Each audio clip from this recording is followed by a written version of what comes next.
Hello guys, this is your friend and we are back with a new fanfic. Which is what if Naruto accidentally kissed Sakura first time at the place of Sasuke in the Academy Part 2. And if you enjoy this fanfic then please press the like button and subscribe to my channel for more fanfic like this. And now let's start the fanfic.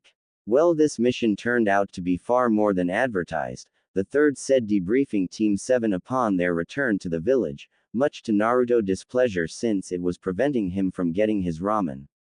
However, it was handled satisfactory. You all do the village proud. That will be all. Finally, Naruto said, making for the door, his patience having been tested to its limit. Sakura and Sasuke at least stayed long enough to be dismissed by their sensei as well before following in his wake. Kakashi watched his students leave, sweeping a more critical eye over Sasuke as the boy had been displaying a jealousy to Naruto's sudden rise in status and skill. Is there a problem, Kakashi? The third asked. I'm not sure yet, he replied. Sasuke has been pulling away from his team. It seems to stem from Naruto's sudden improvement.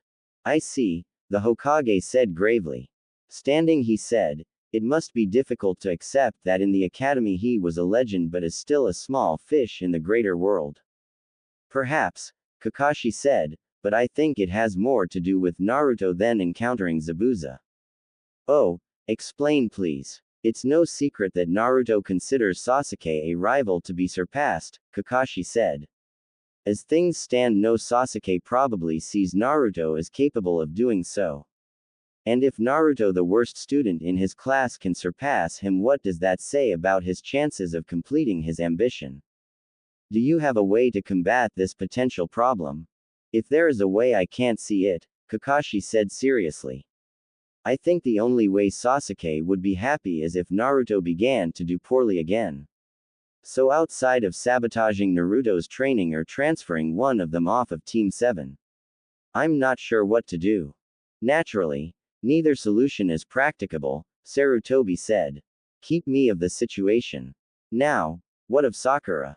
Well, I'm not sure exactly, Kakashi said. For some reason she seemed to have made a 180 in who she is interested in, as she has been seeking to learn more about Naruto. Really? Well, I imagine Naruto will be pleased. Any idea what prompted this sudden change? Kakashi admitted before telling the Hokage about what Sasuke said about her and Naruto's subsequent attempt to cheer her up. But unless my ears deceive me, your tone seems to suggest this may be a problem, the Hokage said, lighting his pipe. It may be, due in part to Sakura's intelligence, Kakashi said. She's already suspicious of him as she's noticed he seems to heal at an accelerated rate. While she seems to think it's a Kekkei Genkei. Upon noticing it, she didn't ask me.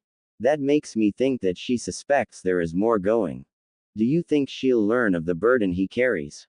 If any of the children that graduated with him is capable of doing so, it's her, Kakashi said. And how do you think she'll react? That I can't guess at, Kakashi said, trailing off.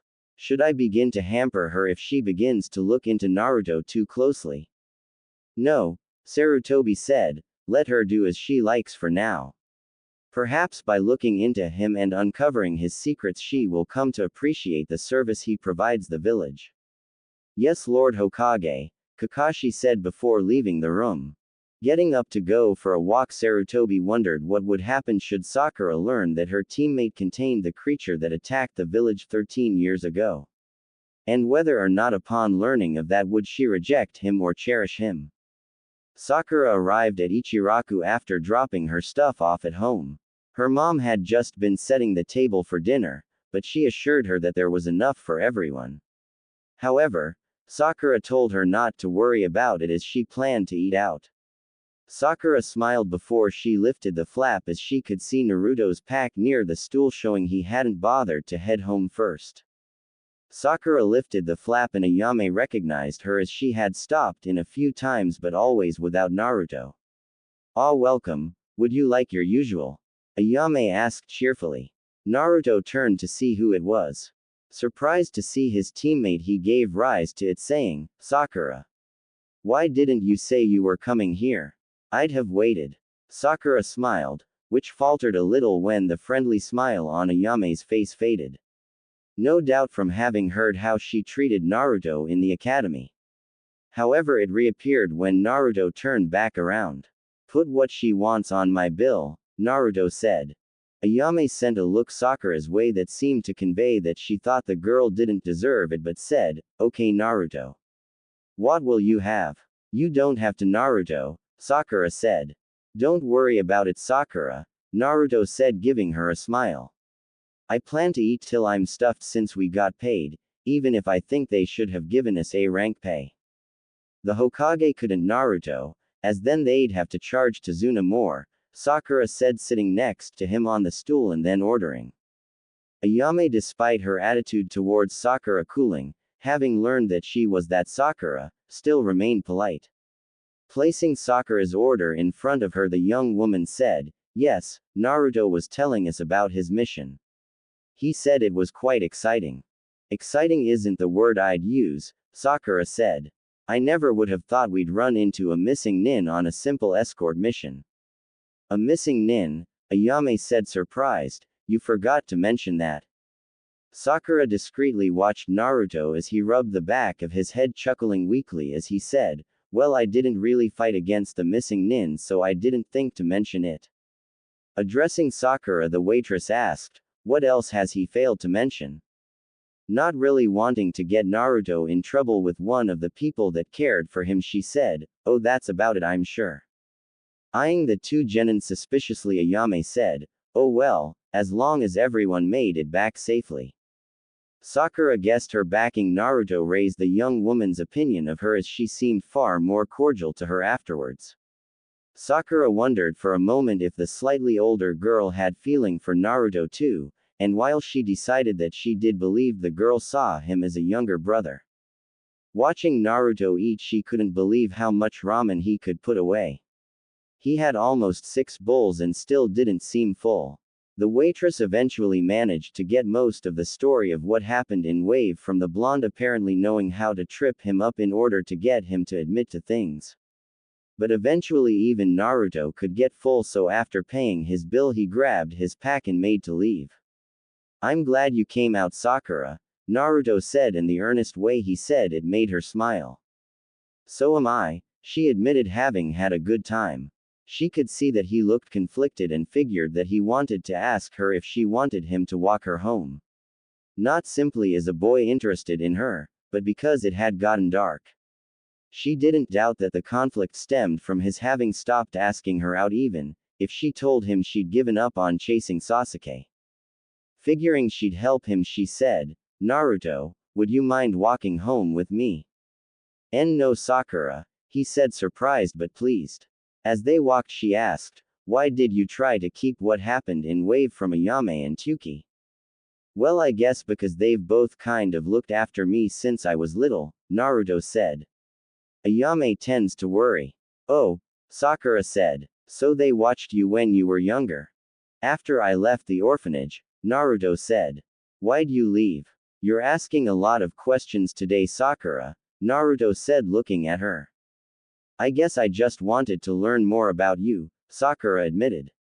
"You're surprisingly close-lipped considering how noisy you are." "I guess it's just nobody's ever really been interested in me before," Naruto said, "so I've never had a reason to talk about myself." "I'm sorry. About what?" "About how I ignored you while we were in the academy," Sakura said looking away sadly. "You were interested in Sasuke," Naruto said. "Besides it doesn't matter. Although I was lonely sometimes, I had people like Ayame, Tuki, Iruka, and the Hokage looking out for me. I guess I just learned to appreciate the people that did see me. But why do the rest of the villagers pretend not to?" Sakura thought to herself not ready to ask Naruto directly as she was sure he'd try to turn the subject. She was pulled from her thoughts by Naruto saying, "What about you Sakura?" "Huh? What about me?" "Well tell me something about you," Naruto said giving a smile. "That's not really fair as you kind of just told me those things," Sakura said embarrassed. "You pried a little bit," Naruto said. "I like dumplings," Sakura said lamely in response. Naruto nodded, but before he could ask more she said, "Well, we're here." "Okay." Naruto said, smiling. "Mission see Sakura safely home is complete. I'll see you tomorrow, Sakura." Shaking her head she said, "We don't have training tomorrow, Naruto. Kakashi gave us the day off, remember?" "Really? Guess I forgot." Sakura was about to wish him a good night when the door opened. "Ah, I thought I heard voices out here." Sakura looked up to see her mom looking at her and Naruto. She was about to introduce him when she saw the light of recognition go off in her mom's eyes. She found that rather strange, as her mom wasn't a shinobi, and while Naruto's pranks were well known in a village the size of Konoha, it was kind of hard to believe everyone knew of him. Shaking it off she said, "Mom, this is my teammate Naruto." "Is he now?" her mom said cautiously. The way she said it made it a statement, not a question. Sakura was also concerned by her mom's cold attitude, as she always greeted all her other friends warmly. Naruto was obviously nervous as well, so he said, "Well, I'll see you at training the day after tomorrow." He started to leave but stopped, saying, "We do have training the day after, right?" "Yes," Sakura said with a smile. "I'll see you then, Naruto." Sakura stepped inside, closing the door behind her. "So that's who your other teammate is?" her mom said. "Didn't I mention it?" Sakura asked. "No, all I remembered you speaking about was Sasuke," the older Haruno said. "I guess it slipped your mind."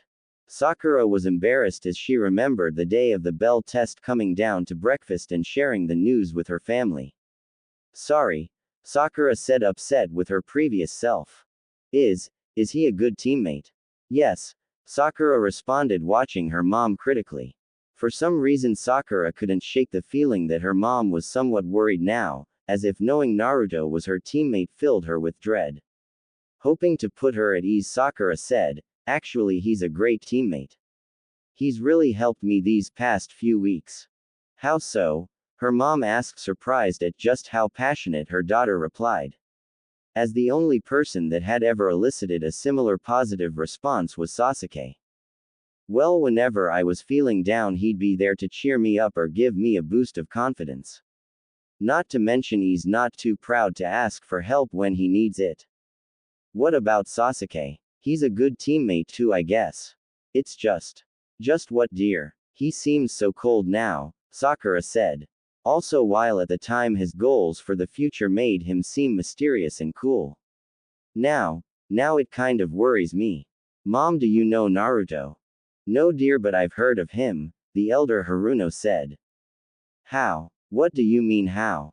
"I mean, how do you know of him?" Sakura said. "Because it seems everyone does, and that doesn't make any sense." "Of course it does. Not too many children would have the audacity to paint the Hokage monument." "That's exactly my point," Sakura said, getting a little upset, believing her mom was keeping something from her. "Yes, he's a practical joker, but the entire village seems to know him and they all seem to want to ignore him.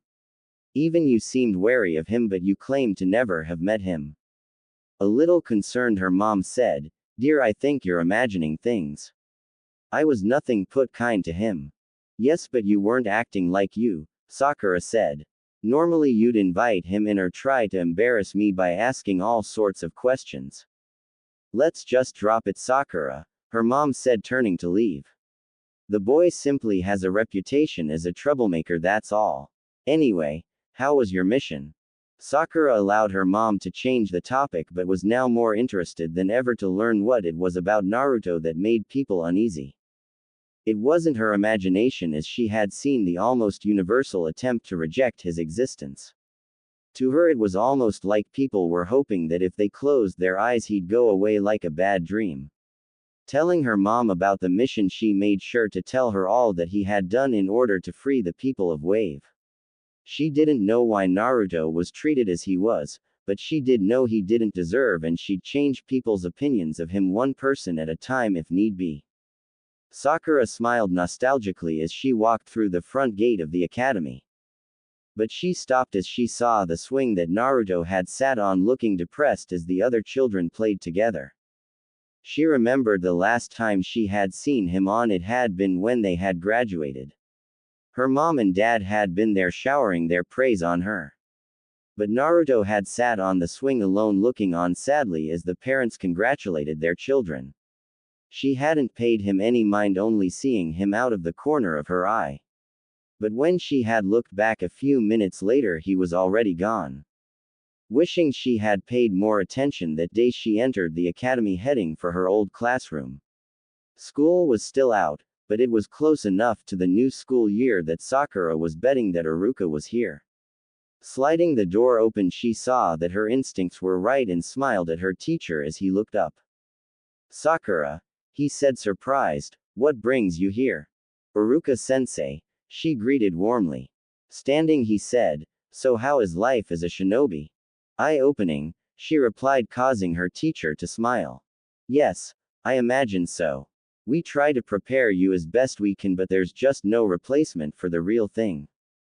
"Yeah," Sakura said, "but actually I came here because I have a question for you." "Oh, go ahead," Iruka said, hoping he could be of help. "How did Naruto graduate?" "What?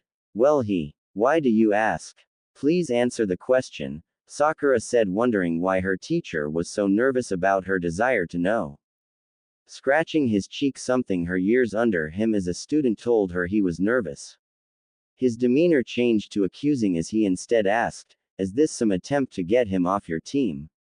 "It wasn't any secret you were less than thrilled at his inclusion on Team 7. "No, Iruka-sensei," Sakura said, a little hurt, but couldn't fault him for his suspicions. "It's just, Naruto has been surprising me lately and I'm curious about how he graduated. He failed the test. Then all of a sudden he comes out with this amazing clone jutsu that he apparently learned in between the time we graduated and team assignments." Surprised by just how much thought Sakura had put into the conditions behind her teammates' graduation, Iruka said, "Well, he passed a makeup exam." "And the clone jutsu?" Sakura said, narrowing her eyes at her teacher. Sighing in defeat, since he figured no matter what he said she'd eventually uncover how Naruto learned the jutsu. After failing the test, Naruto was approached by Mizuki. Sakura listened attentively as her teacher explained how Mizuki had attempted to use Naruto to steal the scroll of sealing. Although his story rang true, she still had the feeling he was leaving something out. When he finished his tale, she asked, "Why Naruto?" "Pardon," Iruka said, "probably because he failed the test." "There were others," Sakura said, beginning to think out loud, "so why him? Does it have to do with why the villagers ignore Naruto?" Iruka's eyes widened as Sakura said that, as it was obvious the girl had been paying attention to the villagers' dismissal of the boy's existence. However, his fear of her eventually finding out the reason why prevented him from saying more. "Do you have any idea why the villagers ignore Naruto?" Sakura asked. Iruka could see that she was suspicious of him now, or suspected that even if he answered it wouldn't exactly be the truth. As he noticed that she was searching his face for any of the signs that he was lying. She was being discreet about it, but the way her eyes darted to the spots that he had taught her about told him the truth. Using the years of training that he possessed, he said, "I suppose it's related to some of his pranks. Perhaps they are hoping that by ignoring him it won't attract his attention as a possible target." "I guess that makes sense," Sakura said. "By the way, what happened to Mizuki-sensei?" "He was executed," Iruka said bluntly. "His crime of betrayal was too great to overlook." Sakura was surprised at the harsh punishment but nodded before saying, "Thanks, Iruka-sensei." Iruka watched her leave before packing up his stuff to head to the Hokage's office to tell the leader of Sakura's looking into Naruto's past. He was partly afraid that should she learn of the Kyuubi that she would reject him, as he had a good idea how much that would devastate the boy. Sakura was positive that she had been lied to by her old teacher. While his face didn't give it away, the complete schooling of his features did. Not to mention the prank excuse had already been used by her mom. The only prank that she could think of that the whole village knew about was his painting of the Hokage monument, and that had been harmless as he'd had it cleaned by the next day. So why was every citizen united in trying to deny Naruto existed? What event could possibly have united the whole village into blatantly ignoring him? Was it something his parents did? But to her that didn't make sense. After all, everyone had heard about how the Uchiha had been murdered by a member of Sasuke's own family. Yet Sasuke himself didn't seem to be ostracized as a result. So what was it about Naruto that they hated? She decided to look up any famous or perhaps infamous Uzumakis as well, since she was heading to the library in order to research his apparent Kekkei Genkai. As she walked to the library, she caught sight of some kids running down a street. What caught her eye was that they all were wearing the goggles that Naruto used to wear before he became a shinobi. She stopped for a moment to watch them, as they had begun looking around like they had been chasing someone but lost him. Who they lost and the reason they wore the goggles became apparent as Naruto unhinged himself, having turned into a garbage can, and attacked the trio with the paper shuriken that kids playing shinobi tended to use. The boy in a yellow shirt began pointing at him, and although she couldn't hear what was being said, guessed it had to do with Naruto using real shinobi tactics. Naruto began shouting back, and before she knew it, both boys were glaring at each other, but seconds later were laughing and smiling. Deciding to leave him alone as she was sure he would invite her to play, something she found a little childish yet fitting with Naruto's character, but also because she wanted to really learn more about the healing ability he displayed. Entering the library was like coming home again, considering all the time she spent here during her tenure at the academy. She got a little wistful at remembering why, which had been to make Sasuke notice how smart she was, since she felt she might not measure up to Ino physically. However, it did have its benefits, as she knew almost the entire layout by heart. There was supposedly a room filled with rare books and scrolls that she had never seen. But outside of that, she could probably walk the library blindfolded and find the section she was searching for. Pulling several books on blood limits, she first looked up the Sharingan. However, outside of some basic information almost everyone who's seen the eye would know found it lacking. She didn't doubt that if she looked up another village Kekkei Genkai, it would be the same story, as the clans guarded their secrets even from their allies. So her best hope was that Naruto's was from outside the village. Looking through the index, she found two that featured accelerated healing, but unless Naruto suddenly began pulling bones of his body or merging with other people, doubted it was them. There was a bloodline ability where others could be healed by sucking the chakra out of the person, but none exclusively dedicated to healing the individual. Closing the book, she opened the next one and began searching. "What is it, Iruka?" the gravelly voice of the Hokage asked as the teacher stopped in front of his desk. "You seem agitated. I was paid a visit by an old student today who was asking for the details of how Naruto graduated. This student wouldn't happen to be Sakura, would it?" Although he phrased it like a question, the Hokage's tone seemed to convey he knew that it was. "How? Kakashi has informed me that Sakura has been more curious about Naruto lately." While Iruka absorbed that information, the Hokage watched the teacher. Finally he said, "Tell me, do you intend to tell Naruto?" "Yes, I plan to," Iruka said. "Please refrain from doing so. Lord Hokage, he has a right to know," Iruka said, his voice rising slightly. "I suppose that is a valid point, but please listen to my reasoning. I fear if you tell Naruto, it will put pressure on him. Pressure that will ultimately do him no good. For instance, he may decide to tell Sakura out of fear of her discovering about the Kyuubi for herself." "Yes, but perhaps he should," Iruka said. "Tell me, Iruka, would you tell someone you barely know a secret of that magnitude?" "Sir, they've known each other for years," Iruka countered. Chuckling, the village leader said, "Iruka, there is a difference in knowing someone and truly knowing someone. Yes, they have seen each other almost daily for years. But does Sakura truly know Naruto? The answer is obviously no, since she is only now asking about him. Yet the same holds true for Naruto. How much does he know about her? Can he trust her with his burden? Or, upon learning about it, will she react with fear and hostility? Better, I think, she finds out for herself and she make the next move, than to force Naruto to reveal his secret before he is ready. Iruka thought about it for a moment before saying, "I'll honor your wishes, Lord Hokage." "Thank you," the leader said as the teacher left his office.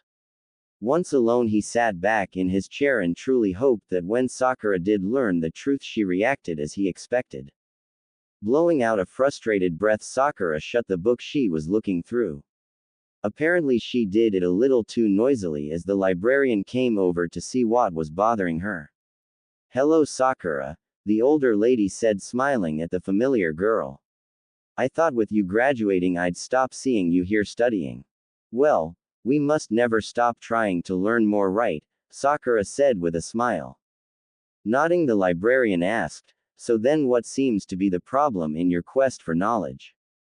Sakura was about to tell her about Naruto's quick healing.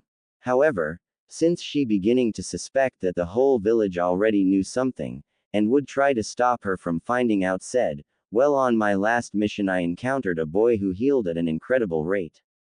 But if it's a Kekkei Genkai, it isn't listed in any of these books." "I see," the woman said, assuming a stance to think. "Are you sure it's a bloodline ability? What else could it be?"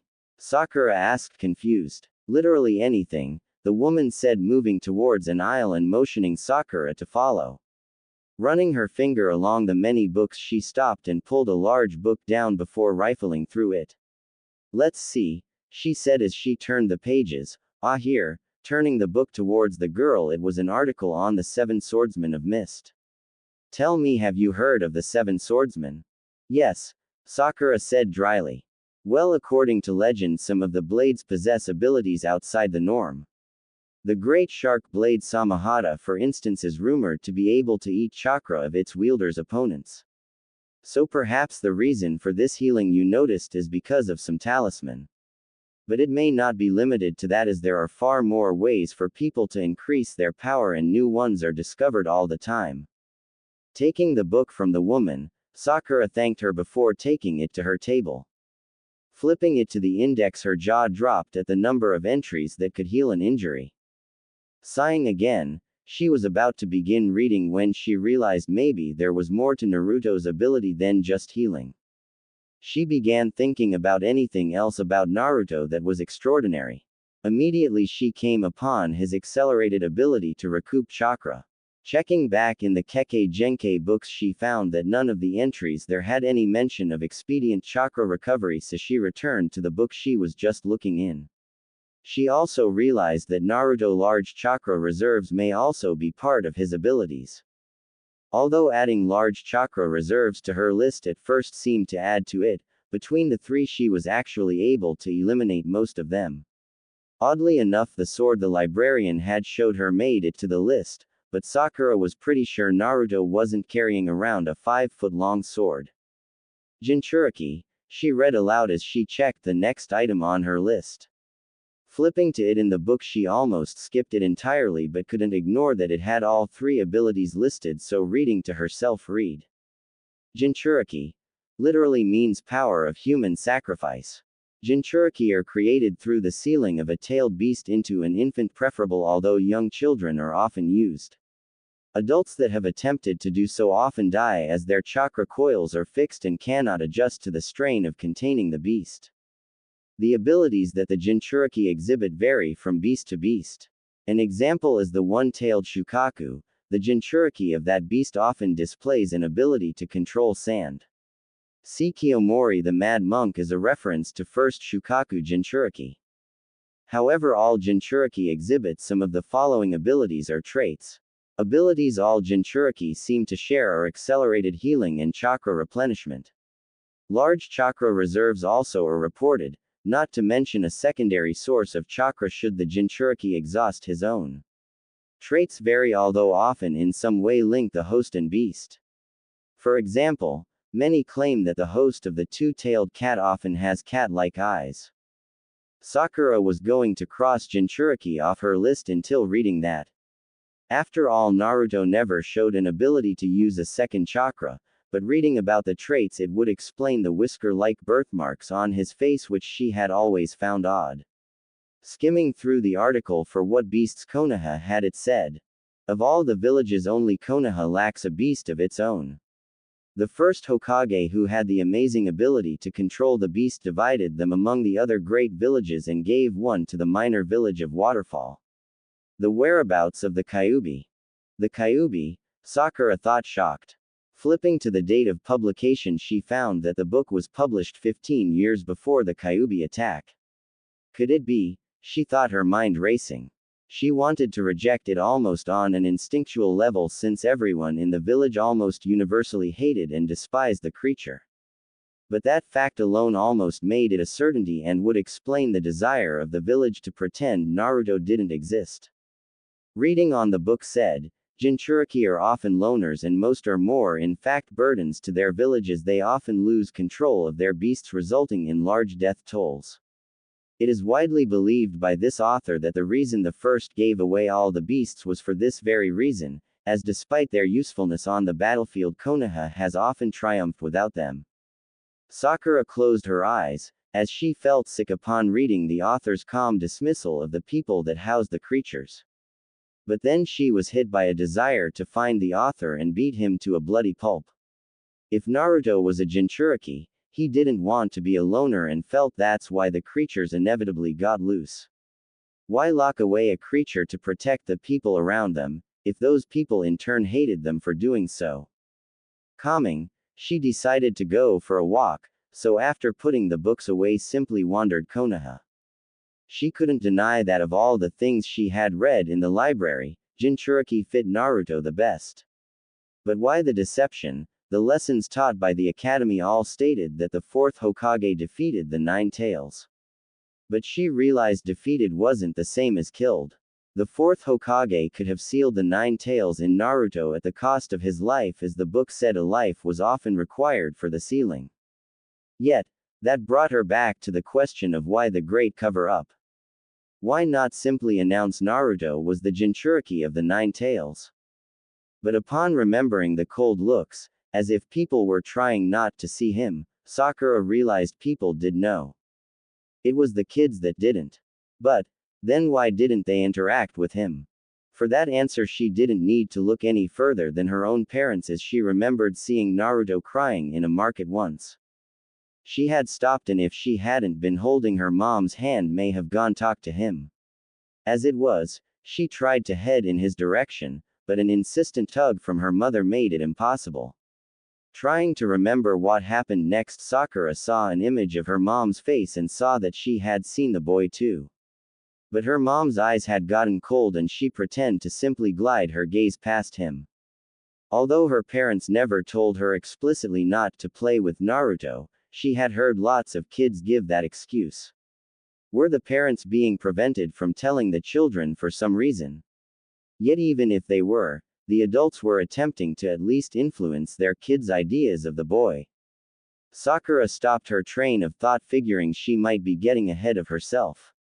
While the evidence seemed to be pointing towards his being a Jinchuriki, she hadn't really proven it yet. A part of her considered asking Naruto, but she figured that he'd deny it.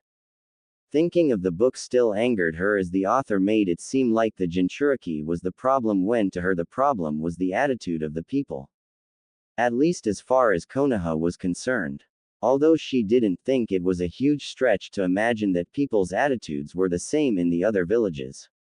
But she couldn't imagine that the Biju had any sort of real control over its host, or otherwise she'd probably be a stain on the floor somewhere, considering how she treated Naruto before. The scent of Ichiraku pulled her from her thoughts.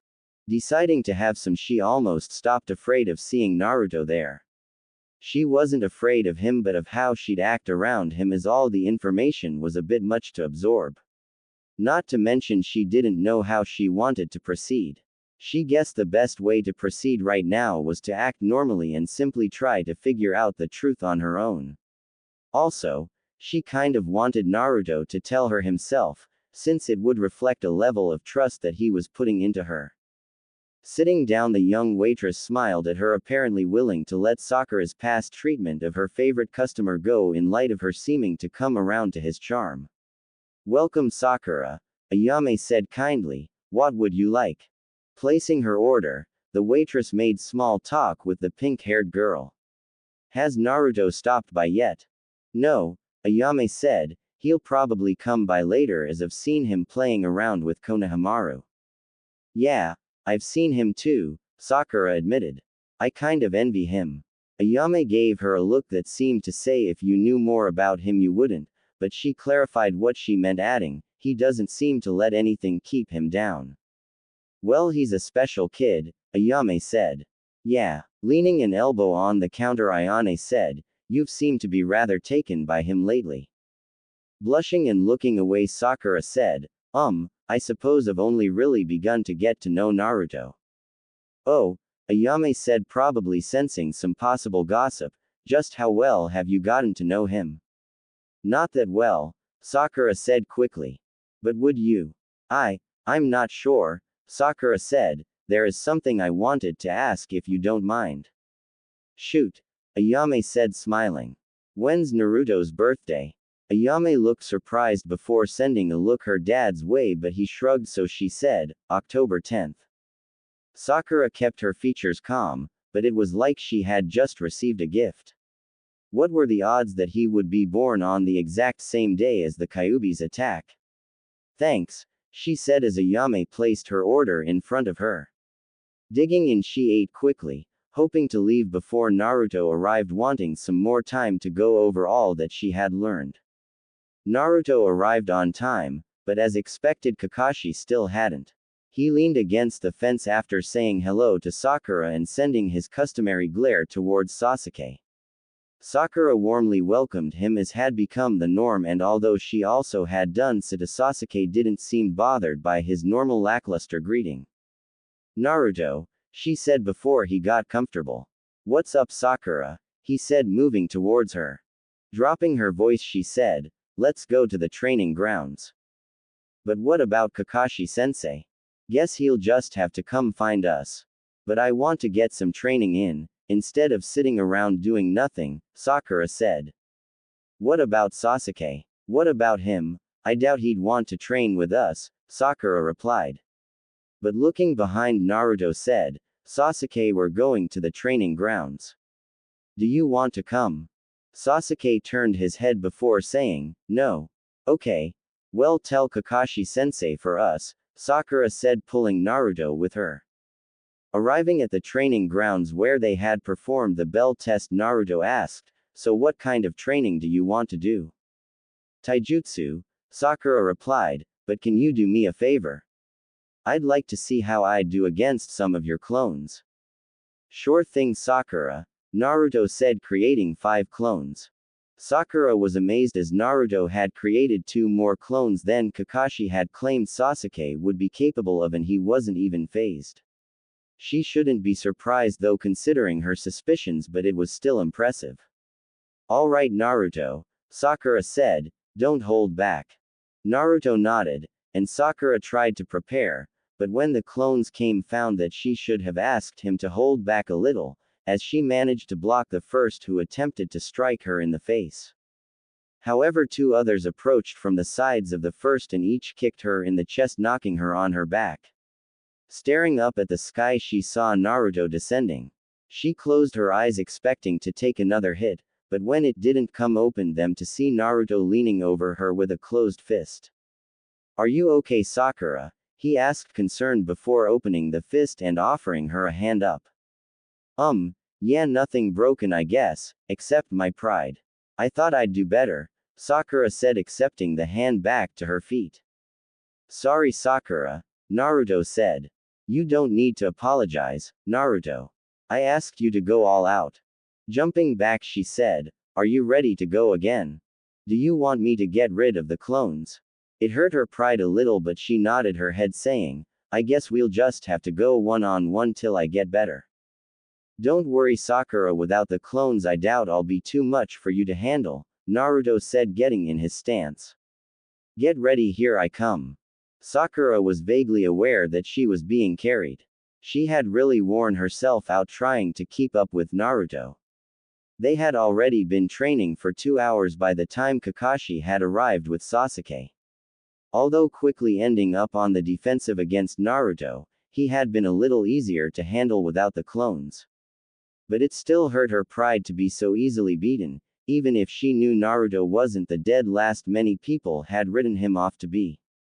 However, despite training for 2 hours before the rest of the team arrived, Kakashi had insisted that they continue to train. Sakura didn't mind, but it had shown her she still had a long way to go. Naruto had volunteered to carry her home.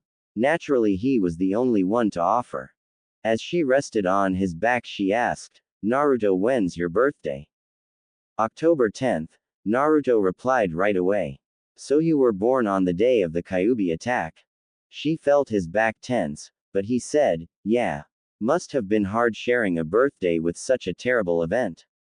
"Well, I guess that might be why I never got many birthday presents, huh?" Sakura closed her eyes as she remembered that nobody ever gave him anything on his birthday in class like some of the other students did. She had onsen been given gifts by friends at school before her, declaring herself as Ino's rival, as after that almost all of the girls drifted apart and sometimes the teachers would announce whose birthday it was, but never for Naruto. "Why'd you ask, Sakura?" I wanted to know. I guess since we're a team we should know when to celebrate." She didn't need to see his face to know that he was smiling as he said, "I'd like that. Normally the Hokage would take me to Ichiraku. It would be nice to have a few more people show up." "Aren't you going to ask me?" "I already know your birthday is March 28th, Naruto said, surprising her. "How? A teacher announced it once and your friends brought you presents," Naruto said, making her feel bad. "That was when we first started at the academy, Naruto," Sakura said, surprised. "The year after that we all stopped being friends. I can remember things, you know," Naruto said, looking back at her with a smile. "Really?" she said jokingly. "Hey," he said, and although he sounded indigent, she knew he wasn't offended. Remembering her birthday the year after declaring her intentions to woo Sasuke, she was reminded of how disappointed she had felt since only one person had given her a gift. Thinking back, she remembered that she had thought it was Sasuke since it had no name attached to it. When she had opened it, she had found a ribbon for her hair.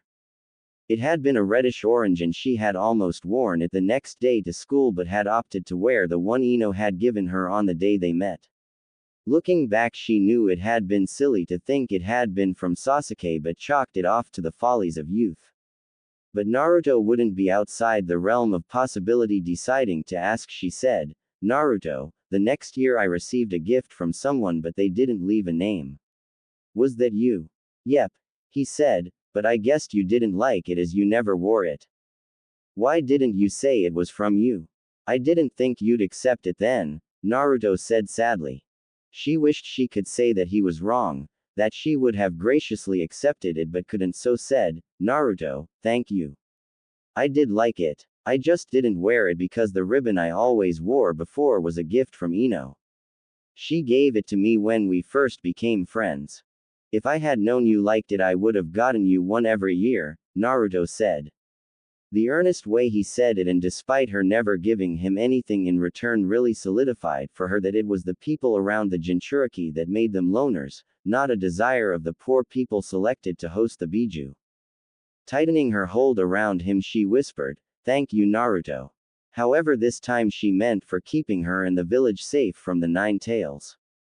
"You already thanked me, Sakura," Naruto said, his tone showing he was a little confused. Before she could respond, they arrived at her home, so standing on her own power thanked him again before heading inside. Going up to her room, she searched through one of her drawers, pulling out the small box the ribbon Naruto had given her had been in. Inside was a handmade card that read, "For the most beautiful girl in the whole village." Pulling the ribbon out, she really should have known it had been from Naruto due to the color. Taking her headband off, she placed it in her hair and had to admit it didn't look bad. It almost made her wish that it was wider, as she would have taken the metal plate of her headband off and put it on the ribbon if it had been a little bigger. Figuring she could use it with her normal clues, she put it on her dresser and got ready for bed. As she waited for sleep to come, she came to the conclusion the Naruto was the Jinchuriki of the Nine Tails. But what she should do next was what she wasn't sure about. Should she tell him she knew? While she was sure that would make him happy, especially since she would tell him it didn't bother her. She believed she would prefer that he tell her himself, as then it would mean that he had come to trust her. Deciding to keep her revelation to herself for now, she felt her eyelids get heavy. Allowing sleep to overtake her, she vowed to one day prove to Naruto that he could trust her with his secret and maybe even something more precious. Sasuke was angry, not an unusual state of being for him, but today it wasn't the normal cool undertone of anger and hatred he carried around for his brother. Today it was directed at Naruto. It had been bad enough to see how he handled the guards at Gato's headquarters. Yet what he saw today seemed to discredit everything that he had come to learn about the boy. Almost as if he had been lying to them from the beginning about his being the dead last loser of the academy, as it was the only explanation that he could think of. He had decided to see what his teammates were getting up to together while they waited for Kakashi. He had also begun to come later to the meeting point, opting to train in the privacy of his home. However, both Naruto and Sakura's increase in skill was beginning to really bother him. He had done as his brother had said and lived to hate him while dedicating his training to the express purpose of destroying Itachi. So then why were the loser and one of his annoying fan girls improving faster than him?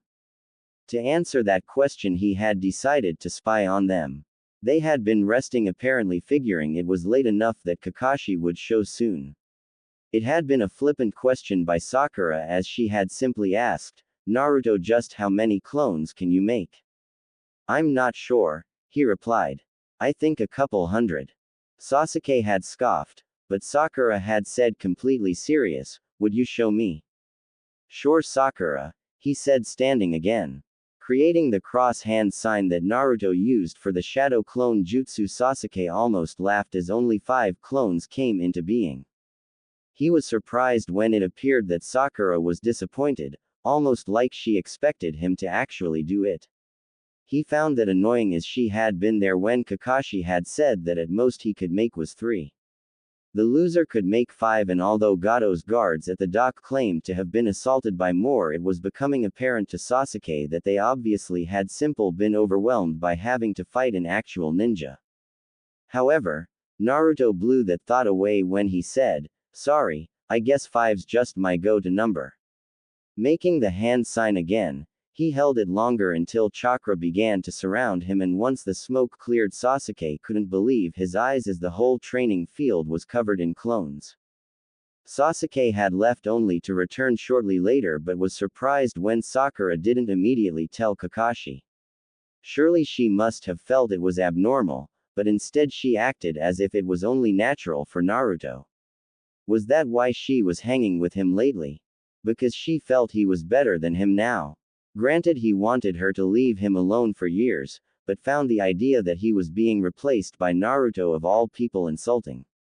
What was worse was the supposed training they were receiving from Kakashi. He'd taught himself more dangerous jutsus than the masked shinobi had shown them. When he made a point of it, Kakashi had only said that they were proceeding at a level normal for recently graduated genin and that the wave mission was a fluke. That annoyed Sasuke. How was he supposed to awaken his eyes if they weren't going to be put in danger? Itachi had mastered the Sharingan at age 8. But the world had still been in chaos then, having just finished the Third Great Shinobi War. So there had been plenty of opportunities for him to awaken them. Sasuke was finding the peace detrimental to his ambition. Leaving the Uchiha compound, he decided there was only one way to proceed. He'd challenge Naruto to a fight. Not a training spar where they were expected to hold back. He needed to test himself and felt that for the moment at least Naruto was the only one who could. He found him in the pink at leaving the restaurant that Naruto was always going on about. A quick look inside showed him a pile of dishes, but none where Sakura had been sitting. Has she simply stayed to watch him eat? They were both obviously surprised by his being there, with Sakura saying, "Sasuke, what are you doing here?" Ignoring her, Sasuke said, "Naruto, I want you to fight me." He could see Naruto liked the idea, but it faded as he said, "We'll spar tomorrow at training. I'm too full to fight." As Naruto began to walk away with a pleased Sakura, the Uchiha said, "What's the matter, scaredy cat?" Naruto stopped before he turned glaring at the Uchiha saying, "What was that?" "Let it go, Naruto," Sakura said, trying to pull Naruto with her. He allowed himself to be pulled along, but again stopped when Sasuke said, "Humph, going to allow her to boss you around now?" "Sasuke, leave him alone," Sakura said angrily, surprising the Uchiha. Snapping, he said, "Be quiet, Sakura, this doesn't concern you." "I'm a member of Team 7, Sakura shot back. "The weakest member," Sasuke said, "makes me wonder who the true dead last of the academy was." Sakura looked hurt, but the glare on Naruto's face made it worth it as he said, "Take that back. Why? Were you attached to the title of being the biggest loser? Is that why you're afraid of accepting my challenge?" "No," Naruto said angrily. "Good, then let's go," Sasuke said, turning, assuming Naruto would follow him. Naruto looked to Sakura, who shook her head no, but taking her hands of his arm said, "I'm sorry," before following after the Uchiha. Sakura knew nothing good was going to come of a fight between her teammates. The best scenario she came up with was Naruto losing, and that was simply because he'd train harder. But something told her if Sasuke lost, that the anger she often sensed directed at Naruto and recently her would only grow stronger. Not sure how to stop them on her own, she went in search of Kakashi, hoping he could. Naruto felt a little dirty for accepting Sasuke's challenge, since he felt he let Sakura down. But Sasuke had been one of the people he dreamed of one day surpassing, so saw the coming match as an opportunity to see how far he had come since graduating the academy. Standing at the training field where Team 7 was formed, he smiled, saying, "You ready to go down?" However, Sasuke apparently didn't feel like friendly banter, scowling at him saying, "Don't hold back." "Don't worry," Naruto said, tightening his headband. "Today's the day I show you I'm not the dead last anymore." Sasuke charged as soon as Naruto got into his stance, not messing around. Naruto blocked before throwing a punch that Sasuke caught. Pulling Naruto toward him, he threw the blonde over his shoulder. Naruto rolled to his feet, creating 5 clones, causing Sasuke to say, "You're going to need a lot more than that, Naruto." The first clone attacked, going for a kick to the head that Sasuke blocked, but was swept off his feet by a clone coming up behind him. Sasuke touched the ground with one hand, preventing him from hitting the ground. But he barely blocked as the next clone closed with him, throwing a punch that knocked him back, right into the grasp of another clone that spun him around. Disoriented, he failed to block a kick to his chin, which knocked him into the air. Landing hard on his back, he glared at Naruto as he sat up due to the smirk on the blonde's face. "Fine," Sasuke said, "time to take the kitty gloves off." Standing, he set himself, preparing for Naruto's next charge. He didn't have to wait long as all 5 Narutos attacked at the same time. Sasuke caught the first punch thrown at him, throwing the clone into another one. The 2 clones exploded into smoke, freeing Sasuke to kick the clone that was trying to come up behind. "Now with only 2 Narutos left," he said, smiling, "Only 2 left, loser. I told you would need more." But Naruto refused to give in to Sasuke's taunts, instead dispelling the remaining clone, causing the Uchiha to say, "I told you. You're going to need more clones. Say it after you beat me," Naruto said. Growling, Sasuke charged Naruto, throwing several punches that the blonde blocked due to all the sparring with Sakura. As he blocked Sasuke's attacks, Naruto really marveled at how much his time with Sakura had helped him, as instead of using clones to overwhelm his opponent's defenses, since Sakura asked that he not use them, it made him more reliant on reading his opponents. He smiled a little internally as Sasuke's attacks got sloppier and sloppier due to his frustration of not landing a solid blow against him yet. Opening a gap in his defense, he wasn't surprised when Sasuke took it, lashing out with a kick that caught him in the chest. But since he was already falling back, he lessened the damage. But when Sasuke tried to press his supposed advantage, he was surprised when Naruto recovered quickly and hit him in the chest. Sasuke quickly found himself on the defensive again. Getting angry, he managed to kick Naruto away. Flashing through several hand signs, he took a deep breath and then breathed a stream of fire at his opponent. As the fire hit where his opponent was standing, he heard Sakura scream, "Naruto!" Sakura found Kakashi at his home. Banging on the door, he answered holding his book in his hand. Despite the situation brewing, she idly wondered if he ever put the book down. "Where's the fire, Sakura?" Sasuke challenged Naruto to a fight. Sakura said hurriedly. "I was afraid this would happen," Kakashi said, throwing his book in the room and taking off towards the training grounds. The pair arrived just as Sasuke's jutsu hit the blonde. Kakashi heard Sakura's scream and he was just about to move, hoping that Naruto somehow avoided it, when a rumbling at Sasuke's feet drew his attention. Sasuke noticed it too, but too late to avoid as Naruto emerged using the headhunter jutsu, clocking Sasuke in the chin with an uppercut. Glaring up at the blonde who glared back, they were about to start up again when both Sasuke and Naruto were pinned by clones of Kakashi. "What do you two think you are doing?" Kakashi said angrily. "This is not how teammates are supposed to act." Naruto looked ashamed while Sasuke simply stared up coldly at him. Sighing, he said, "Tomorrow the two of you are going to perform whatever D-ranked missions that we get without pay. If this happens again, I'll see about getting the pair of you suspended. Do you both understand?" "Yes, Kakashi-sensei," Naruto said, sad he disappointed his teacher. Sasuke simply nodded. The clones dispelled, allowing both boys to stand. Sasuke immediately took off, not even bothering to look at any of his team. Naruto looked like he wanted to say something, but after opening and closing his mouth several times decided to simply head home. Sakura watched both her teammates head away from each other and asked, "Kakashi-sensei, why'd they do it? Why fight each other so hard?" Sighing, Kakashi said, "Sasuke's ambition, if you remember, is to kill a certain man. However, the man is probably one of the greatest shinobi of this age. He felt confident in his ability in the academy because he was standing at the pinnacle of his world. Being thrust into the much larger world of shinobi, he feels threatened by Naruto and you." "I can understand Naruto," Sakura said, "but me. Don't underestimate yourself. Both you and Naruto have made some rather large strides due to your helping each other. As a result of your influence, Naruto's become a little less brash and plans out his strategies more, and you aren't afraid to leap in and mix it up.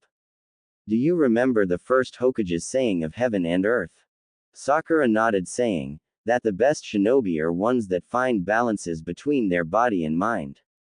"Exactly," Kakashi said. "Anyways, go home and get some rest. It'll probably be a pretty tense day tomorrow." It had been a long and trying day for Team 7. Although Sakura tried to play peacemaker between her teammates, both boys had spent most of the day glaring at each other. What was worse for the sensei of Team 7 was the summons he had received. He knew what it was for, and didn't know exactly what to do now. He figured he'd let the other rookie sensei go first before making his decision. Entering the room full of Junin, he sat towards the back, but was forced to come forward as the Hokage said, "Let us hear from the leaders of the rookie teams first. I, Kurenai Yuhi, leader of Team 8, whose members are Hinata Hyuga, Kiba Inuzuka, and Shino Aburame, do hereby nominate my squad for the Chunin exams." Kakashi could hear the clamor as the first rookie team in 5 years was nominated for the exams. It rose in volume as Asuma also nominated his team. Feeling all eyes on him, he said, "I, Kakashi Hatake, squad leader of Team 7, whose members are Sasuke Uchiha, Sakura Haruno, and Naruto Uzumaki, do not recommend my team for the Chunin exams." As expected, the room exploded in volume as they began to speculate why the team with the Rookie of the Year wouldn't be participating. He heard a few shinobi suggest it was due to Naruto. Before he could give his reason, the Hokage demanded silence, saying, "Very well, Let us move forward. Guy, what about you? Listening with half an ear as Guy nominated his team, Kakashi hoped that in the end he made the right decision in refusing to let his team participate. But now that the decision was made, would just have to live with the outcome whatever it may be. He was just a clog in the machine, and not even a very important one as he bowed to his master. Although the headband on his head said that man would be the Hokage, the truth was he served the third's former student Orochimaru.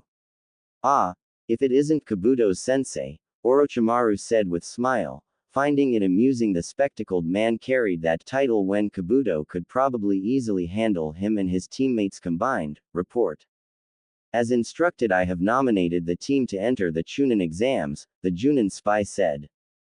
Good, but why do you feel the need to report this to me in person? Orochimaru said, wearing his disguise of the Sound Team's sensei. Because Lord Orochimaru, Sasuke Uchiha's team has not been nominated. Is that so? Any ideas why? Only a rumor, my lord, but if it's true, Sasuke and his teammate got into a fight the day before the nominations. I see. Well, that could be useful when the time comes. Thank you for the information. You are dismissed. The Junin left, and a moment later another spectacled individual entered. Sometimes the way you four scurry around trying to earn my favor can be quite tedious, Kabuto. Although, one has to wonder how you heard the news before him. Oh, I didn't, Lord Orochimaru, Kabuto said with a smile. It's just unlike him. I'm not afraid of incurring your wrath by giving you bad news.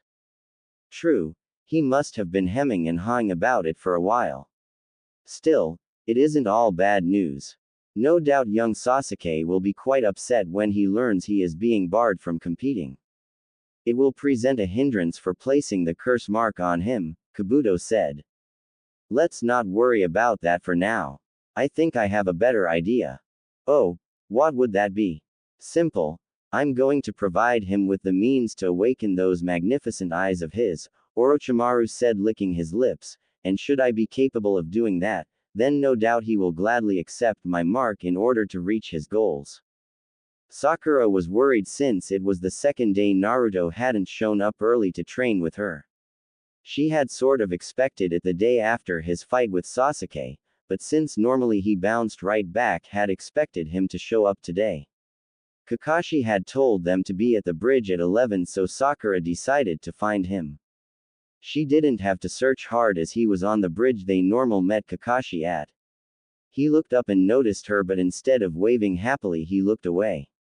Wondering what was the matter with him, she made her way towards him. He tried to smile, but it faded quickly. Frowning to herself, she was about to ask him what was going on, yet was stopped by a yell of, "Boss!" A little of Naruto's pep returned as Konohamaru, Moegi, and Udon ran up to him and whom he met halfway. What's up, Konohamaru? Don't tell me you forgot, boss, Konohamaru said, moving around Naruto, cutting him off from the bridge. Today you said we'd play ninja. Sorry, Konohamaru, Naruto said, I did forget. Well, that's alright, let's go.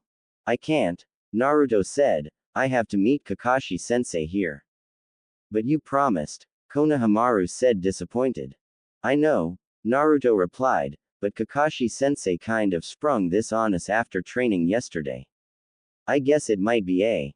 Sakura eyes widened as Naruto trailed off, believing she understood what was bothering him. He thought Kakashi and maybe her were mad at him. Not having had a lot of people in his life, he was no doubt worried that he had pushed them away. Well, I guess it can't be helped, Konohamaru said, but you better play with us tomorrow. Naruto nodded and Konohamaru looked like he was going to walk away till he asked, by the way, boss, who is she? That's Sakura, Naruto replied, she's my girlfriend, Konohamaru supplied. Sakura was surprised to feel her face heat up at the boy's statement and noticed a similar blush on Naruto's. She felt a little sad as Naruto quickly corrected the boy, saying, no, she's my teammate. We're just friends. Ah, I get it, boss, Konohamaru said, no sense in settling down right away. I guess, Naruto said. Besides, I'm sure you could do better. After all, she has a huge freaking forehead, Konohamaru said. To Naruto it felt almost as if it went from a pleasant sunny day to the dead of winter as all heat faded from the area. Looking up at Sakura, who was behind Konohamaru, he actually took a step back as her green eyes almost appeared to be a demonic-looking white, and it was like she was sucking in light, making the area near her darker. Sakura brought her hands together and cracked her knuckles before asking, "What did you say?"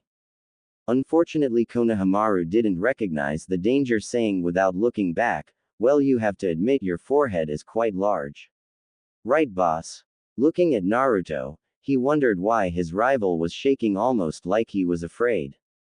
Suddenly, Naruto lurched forward, grabbing Konohamaru around the midsection and taking off. Konohamaru was about to ask why till the ground where he had been standing exploded into dust. Looking back, he saw Sakura standing there, her fist on the ground and a small crater where he had been standing. When her eyes met his, Konohamaru was positive he had just laid eyes on the angel of death.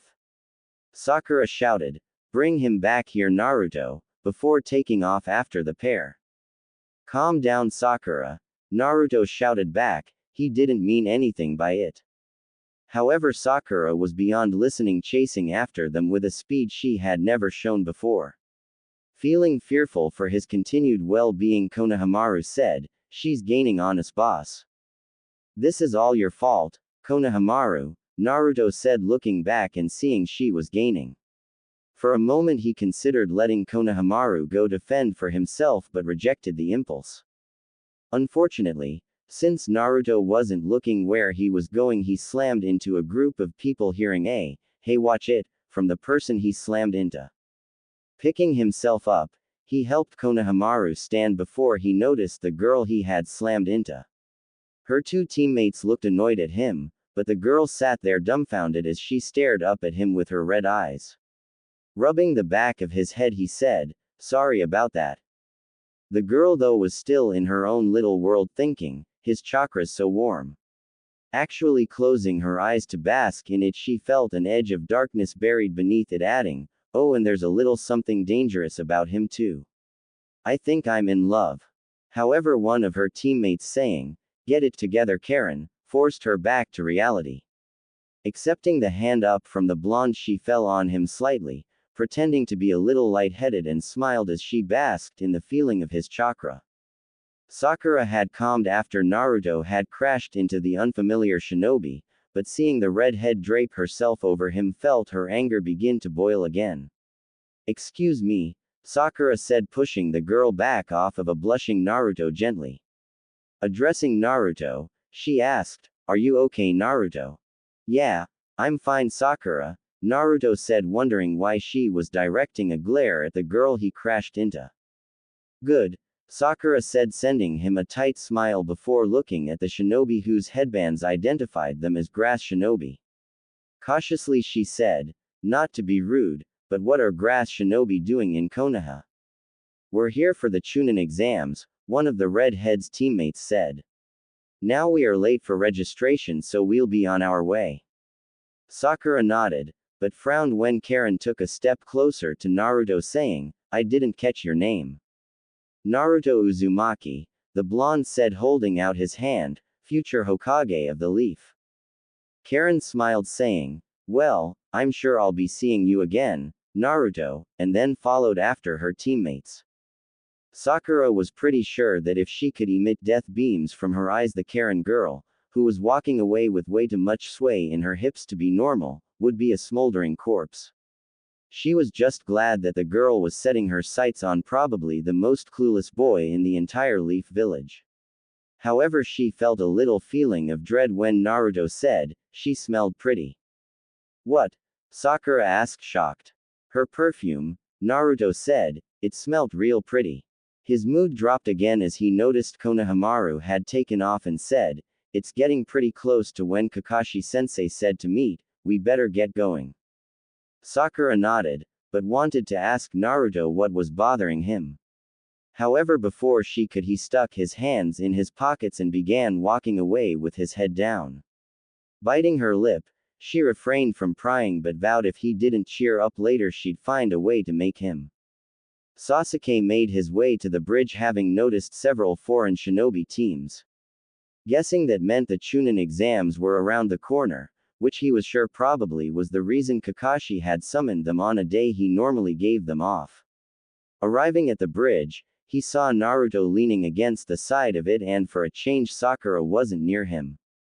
Taking his usual spot, he settled in to wait, not giving in to the temptation to glare at Naruto. They didn't have to wait long, as almost as soon as he got comfortable their teacher arrived. "Hello," Kakashi waved, trying a little too hard to sound cheerful. When nobody replied, he thought, "Oh boy, this isn't going to go over well." Figuring to get it over quickly, he said, "All right, the reason I've called you all here today is yesterday the Junin sensei were summoned by the Hokage. The reason was so he could find out which teams would be nominated to participate." "So when are we supposed to show up?" Sasuke asked. "You aren't," Kakashi replied. "I didn't nominate Team 7. Kakashi was surprised when Naruto wasn't the one that shouted, "What?" Instead, that honor belonged to Sasuke. Naruto, on the other hand, simply dropped his head even lower, if that was possible, since he seemed down about something. Sakura, trying to keep the situation calm, said, "Well, none of the rookie teams were nominated, right?" Kakashi noticed that Naruto's head picked up at that and felt bad when his saying, "I'm afraid Team 7 was the only team not nominated," Sakura, caused the blonde to begin to sulk again. "You can't be serious," Sasuke said upon hearing that. "How can they be ready, but we not be?" "That would be because none of the other senseis had to stop a fight between two of their students. A fight where one student used AC-ranked fire jutsu on the other. That has nothing to do with whether or not we are ready," Sasuke countered. "It has everything to do with it," Kakashi retorted, feeling a small vestige of anger at his student. "Do you even know what a Chunin is? A Chunin is expected to be a leader of genin. He can't let things like pride get in the way of what is best for his team. By engaging in that fight, both you and Naruto proved you aren't ready for the exams." Sasuke looked like he wanted to say more, but realized it was pointless, so instead simply crossed his arms. Feeling uncomfortable, Sakura said, "So then what will we be doing instead?" "We'll have to pick up the slack for the other teams," Kakashi said. "It probably won't get hectic until after the first two tests of the Chunin exams. We'll probably get a few C-ranked escort missions, as nobles and such will be arriving to watch the third match. Until then, it'll be business as normal. Any questions?" Seeing none, he dismissed them and frowned as two of the members headed off in separate directions, with Sakura watching Naruto leave sadly. Shunshunning away, he hoped he made the right choice in barring his team's entrance in the exams. Naruto felt horrible after Kakashi dismissed them. Bad enough he had disappointed Sakura by accepting Sasuke's challenge, but now because of it he was responsible for her not being allowed to compete. He was vaguely aware of somebody running to catch up. He was a little surprised it was Sakura, but tried to smile at her. "She's probably going to tell me how upset she is about not getting to compete," Naruto thought disappointedly. Although, felt that was unfair to her, as she had been nothing but supportive since Team 7 formed. Which was why he supposed he shouldn't have been surprised when she said, "Well, that's a relief, isn't it?" It must have shown on his face, because she giggled slightly, saying, "Did you think I wanted to enter the exams or something?" I, he stuttered a few times before simply nodding. Smiling, she said, "Well, I'll admit I'm not thrilled Ino Pig was nominated, but I can't seriously say I wanted to be in the exams. I mean, we have only been out of the academy for a few months. I can't imagine rookies like us are nominated all that often." Although he knew Sakura was trying to cheer him up, it was actually doing the opposite, so he blurted, "I'm sorry." "Sorry?" Sakura repeated, confused. "What do you have to be sorry about?" "About not listening to you and fighting Sasuke," Naruto said. "Well, don't let it happen again," Sakura said jokingly. "I'm not mad, Naruto," she added seriously. "You did try to walk away. Sasuke goaded you into fighting him. But still, Naruto," Sakura cut him off softly, "let it go. You made a mistake. A mistake that sounds like it worked out to my benefit because I'm not sure if I would have wanted to compete so soon, and I doubt if they would have let just you and Sasuke compete. What do you mean, Sakura? Well, think about it, Sakura said, smiling as Naruto did so, literally his face scrunching up as he concentrated. He didn't appear to try very hard as a minute later he said, I give up, tell me. Laughing lightly she said, well, the reason Kakashi-sensei didn't nominate us was because of poor teamwork. So that means despite being an opportunity to advance to Chunin, we will be competing as a team in at least a few of the tests. Naruto appeared to be hanging on her every word, so she stopped and, wanting him to make the connection himself, prompted him saying, and, Naruto repeated before suddenly saying, that means all of us needed to enter. Exactly, she said, giving him a dazzling smile that caused him to blush a little as he thought how pretty she was. Continuing, she said, and if Sasuke's reaction was anything to go by, he'd want to compete, which means he'd probably try to pressure me into doing so as well. Naruto nodded, feeling better, and said, I won't let you down again, Sakura. You haven't yet, Sakura said in a way that touched Naruto. But promise me if he tries to pick a fight with you again, you'll walk away. I promise, Naruto said, to which Sakura nodded despite having a feeling that another fight between her teammates would be inevitable. Sakura looked around as she approached Naruto's apartment building. She didn't know how, but for some reason that Karen girl had kept showing up at places her and Naruto had been. She was beginning to get really upset, especially since the girl had issues with keeping her hands to herself. Even though she had only found out about the Chunin exams the day before, she was already wishing they were over. However, it did provide her with the kick she needed to put a part of her plan to get Naruto to open up to her into action. She was beginning to wonder if Kami had some sort of fetish about trying to hamper her ability to find love. Granted, she had known what she was getting into with Sasuke. After all, there had been a lot of girls who had feelings for him before her. Yet, she was wondering why it was that now that she was interested in Naruto, it seemed other girls may be coming out of the woodwork as well. Pushing that aside for now, but swore if she caught that Karen girl flirting with Naruto again, she'd send her packing, she knocked on the door of Naruto's apartment. She wasn't surprised when it took a few minutes for him to answer. When he did answer the door, she couldn't help the small laugh that escaped as Naruto answered the door wearing the silliest sleeping cap she had ever seen as he rubbed his eye. Seeing Sakura at the door woke him up quickly, and he said, Sakura, what are you doing here? Did we have training today? Holding up one of the books she brought, she said, in a manner of speaking. Naruto seemed confused still, so she asked, are you going to let me in? Stepping aside, he said, yeah, sure, sorry. Entering, Sakura stopped at the door as she saw the filth Naruto lived in. Almost afraid to enter, she had a hard time keeping the revulsion from her face. She guessed she didn't succeed as Naruto asked, what's wrong, Sakura? Deciding honesty was the best policy, she said, well, honestly, this apartment is kind of filthy. Not exactly the type of place you would want to bring a girl to.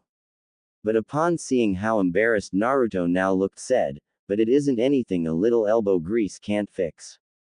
Where are your cleaning supplies? Naruto pointed to his sink in the kitchen and excused himself to change. He came out of his bathroom a moment later to see that Sakura had already begun getting things in order to begin cleaning. Sakura turned to look at him, noticing that Naruto's eyes were drawn to the ribbon that she was wearing in her hair. Is that the ribbon you gave me? Sakura said with a smile. Yes, it is. Do you like it? It looks as good as I imagined it would, Naruto said, giving her a smile that made her blush. Yeah, Sakura said, looking away. Anyway, we should probably get started. Sure, Naruto said, accepting a garbage bag from her. As the two worked, they often smiled at each other. At one point, Sakura was picking up an old ramen cup when the biggest cockroach she ever saw sprang out of it. Backpedaling as she dropped the cup as she slipped on a piece of trash, but luckily before she crashed to the ground, Naruto caught her. Leaning up against his chest with his arms around her, Sakura was surprised at just how right it felt to be in Naruto's arms even if it was an accident. Turning in them, she felt an urge to kiss him but resisted it, fearing it was too forward. Taking a step back, she said, "Thanks." "No problem, Sakura," Naruto said, wishing she was still in his arms. Getting back to work, it was another several hours before both of them collapsed on the couch. Looking over the apartment, Naruto said, "Wow, I can't remember the last time it was this clean." "Probably right before you moved in," Sakura said teasingly. Naruto looked at her, hurt before smiling and saying, "That would probably be about right." "Try to keep it clean," Sakura said, flicking his forehead. Rubbing the spot, Naruto said, "It's just such a bother." "That maybe, but living in a pigsty would send the wrong message to people," Sakura replied. "What people, Sakura?" "People that might one day recommend you to be Hokage. You might become the strongest ninja in the village, but I don't think people will want a slob representing them." Naruto guessed he could understand that and said so before asking, "So why did you come over, Sakura?" "I don't think it was to clean my apartment." Getting up from the couch and grabbing the book she brought that was on the principles of physics, Sakura said, "I came over to tutor you." Making a face that showed he wasn't thrilled by that idea, he said, "Thanks, but no thanks. I graduated the academy." Sakura considered telling Naruto she knew how he did that, but instead said, "That may be true, but I'm betting it wasn't due to your school work." Again he appeared nervous but jokingly replied, "No, I graduated because I'm an awesome shinobi, remember?" "That might very well be the case," Sakura said seriously, "but there's no substation for knowledge." "Ah, come on, Sakura, that stuff is boring," Naruto whined. Sighing, she said, "Please, Naruto. Besides, Kakashi-sensei said something to me that has kind of stuck with me." "What was that?" "He said we've had a positive effect on each other by balancing each other out," Sakura replied. "You've made me more confident in my physical skills. I want to help you with more mental ones. Also, a Hokage will have to rely on his brain more than his brawn." Seeing that Naruto was bordering on the fence of accepting, she said, "But let me show you a way it can be used on the battlefield."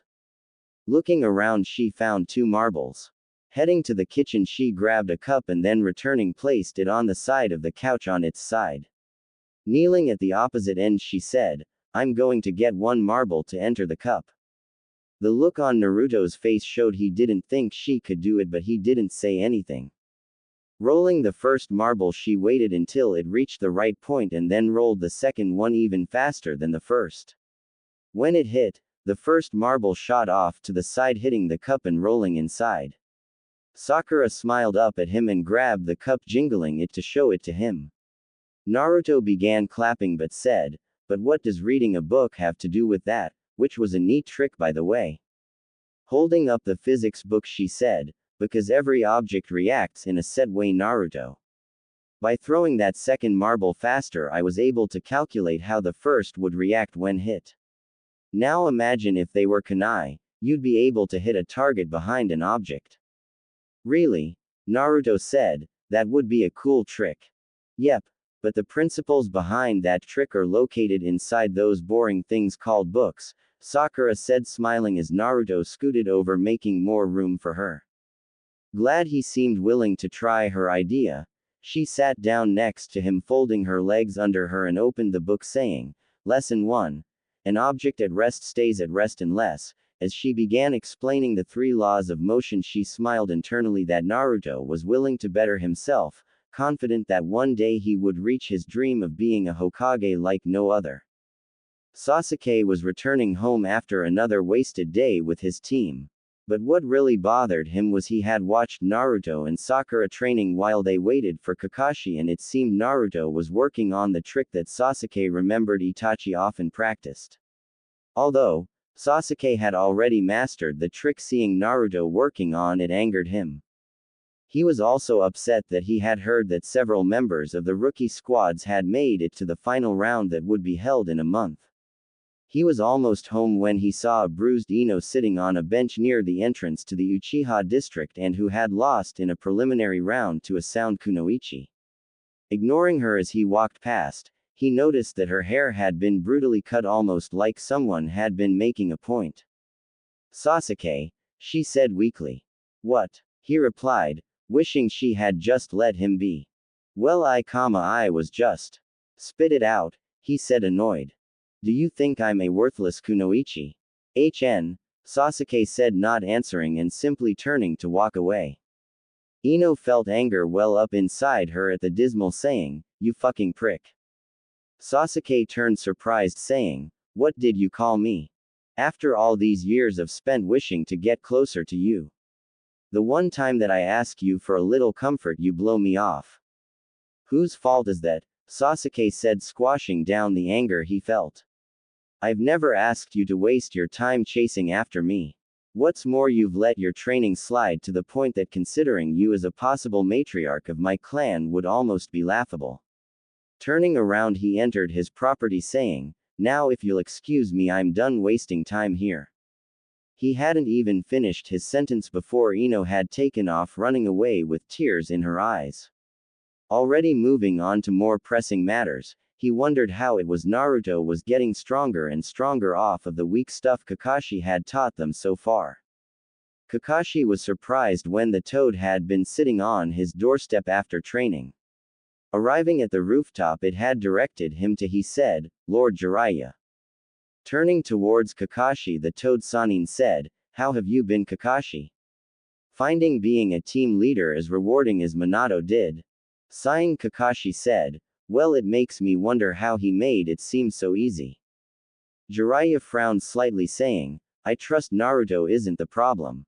"Not exactly," Kakashi said, "but his improvement is making it worse, not better." "I see," Jiraiya said, "you must be wondering why I wish to talk." "A bit. I'll be taking over Naruto's training from here on," Jiraiya said. The Toad Sage was surprised when Kakashi said, "With all due respect, Naruto is my student." "True, however his status as a Jinchuriki has made him a marked man. You're good, Kakashi, but I don't think even you can get him ready for what he has to face." "Look, Lord Jiraiya, I can understand you wanting to train him. But your timing couldn't be worse. I'm already having trouble with my team. If Sasuke learns Naruto is being taken in as your apprentice, I'm afraid of how he'll react." "Tough," Jiraiya said without much sympathy. "I don't have time to soothe the Uchiha's ego. There is a group called the Akatsuki that has been on the move lately, acquiring objects of power. They've also been placing out feelers for the location of the Jinchuriki. What's worse is that at one time Orochimaru was a member, and any group that would accept him has to be up to no good. Now I'm not asking you to let me train Naruto. I'm telling you that is what is going to happen, understand? I've already cleared it with the Hokage." Kakashi rubbed his lone eye, not liking what it would mean for his team, but nodded. Easing up slightly, Jiraiya said, "I'll do my best to keep it from the Uchiha. Why don't you offer to take him under your wing? Make him think you'll be giving him some one-on-one training. Make him feel special." "Yeah," Kakashi said, "but I do have one request." "What is it?" "Sakura has been spending a lot of time with Naruto, help her along too." "I don't know, Kakashi," Jiraiya said, "a lot of what I want to teach him are jutsu specific to his father.